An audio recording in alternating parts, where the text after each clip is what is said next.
喺呢幾日咧，大家一定係忙住四周圍咁拜年啦，同埋同啲親戚朋友啦坐埋一齊食飯聚一聚㗎。喺呢啲咁熱鬧嘅場面咧，如果你識魔術可以露兩手嘅話咧，咁就可以帶嚟多啲嘅歡樂氣氛啦。咁如果你嘅魔術裏邊可以滲入埋呢個福音嘅信息嘅話咧，咁就更加正啦。大家好，我係 Hoven 啊！喺呢度咧，我為大家表演一個魔術啦。農曆新年，我祝大家身體健康，新年進步。但係呢個祝福咧唔係咁簡單講出嚟嘅喎，我已經將呢個祝福擺咗呢副啤牌嘅其中一張入邊。好啦，我想請 Vincent 咧幫我抽一張，求其抽一張得㗎啦。係啦，喺上面咧寫一個福字啊！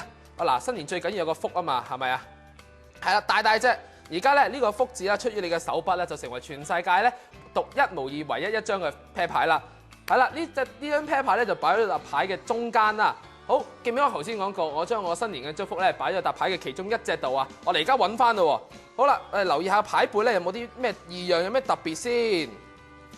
好啦，咦，零零舍舍咧有一張咧個牌背咧係有個福字嘅喎。好啦 ，Vincent 你摸下，係咪好特別啊？鑲咗落去嘅喎。咁啊，就係零零舍舍得一張有個福字，而咁啱得咁巧咧。你就係抽到呢張你簽咗名嘅福字啦。好啦，呢個祝福我就咁送俾你啦。但係咪住呢個祝福咧有個特別喎？呢個祝福係一個捉得到嘅祝福。點解咧？好，請你哋攞隻手出嚟俾我先。係啦，只要咧我將你個福字嘅牌咧屈3下，講3聲1、2、3，就會跌咗一個真係福出嚟㗎啦。好啦，係咪好神奇咧？好啦，喺呢度咧，我祝各位主內蒙福，新年進步。魔術係一種透過特別嘅技巧或者道具，營造出觀眾錯覺嘅表演藝術。魔術裏邊又可以分為舞台魔術，同埋大家啱啱睇到嘅呢種喺人面前表演嘅近距離魔術，或者叫做街頭魔術。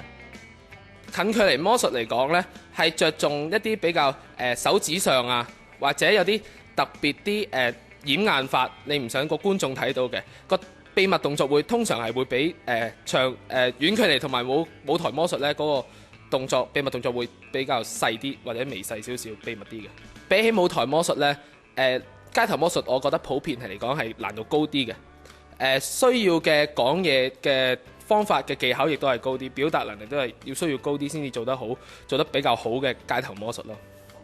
擅長近距離魔術嘅 Hoven 話，因為呢種魔術同觀眾嘅距離近啲，交流多啲，要喺變魔術嘅過程裏面傳達福音信息都容易啲㗎。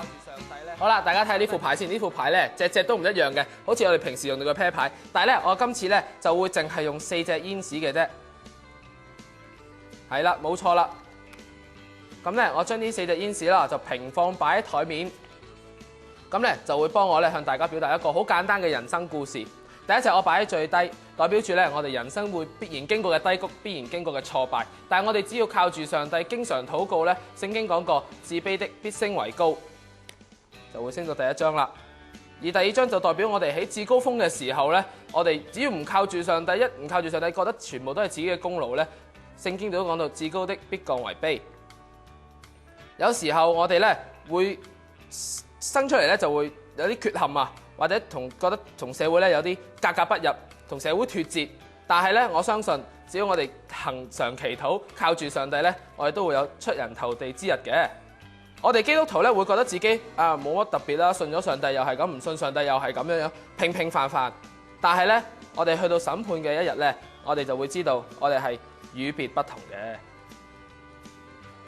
魔術師 Hoven 今年得18歲咋。其他青少年手喐喐好多時都係用嚟上網打機，但 Hoven 就苦練福音魔術嘅技巧。1、2，慢慢得啦，1、2，1、2、1。好自然嘅，我覺得最難係啲腳趾唔好喐，但係上面做得好快，呢個係最難嘅。咁啊，之前咧我要練一個啤牌嘅花式魔術喎。咁啊不斷練啦，因為嗰個難度好高啊，我係算係類似挑戰自己咁樣啦。咁啊不斷練，練到有一下咧手指好似抽咗筋咁樣。咁咧沿住個前臂一路痛落去。咁啊當時我記得我仲係返緊學㗎，第日都要揸筆㗎。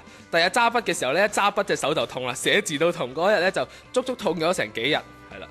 付出咗嘅努力當然唔會白費啦。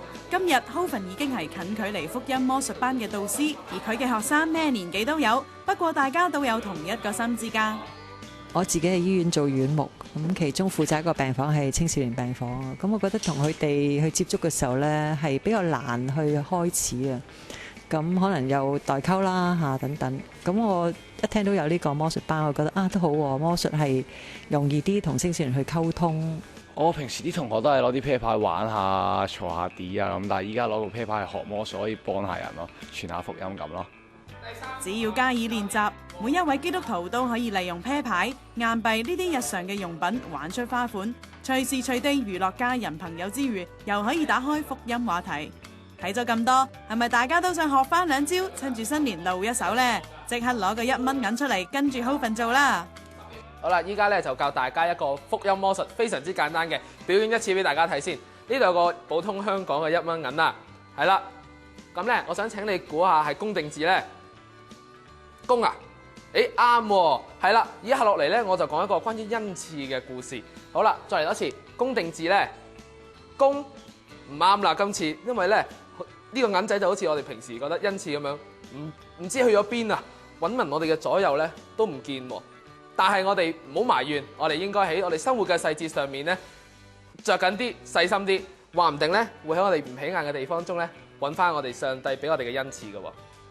頭先個魔術咧係咪好神奇咧？咁啊，不如我呢個時候教大家啦，非常之簡單，大家咧只係需要預備一個1蚊銀就 OK 嘅嘞喎。係啦，首先真係擲公字嘅喎。嗱，我哋咧將個銀仔拋高之後，攞手夾住，咁啊人哋估啦，人哋估公字都好啦，啱唔啱都冇乜問題嘅。好啦，第二次有巧妙咯喎。當銀仔喺空中嘅時候咧，我哋咧就將左手攞住個銀仔，右手照拍落去，係啦，咁啊就會做成咁樣啦，係啦。咁咧呢個時候咧，你就會話係啦，因此咧我哋成日揾唔到嘅喎。咁啊當然你可以問一次觀眾估公定字先啦。好啦，之後點樣？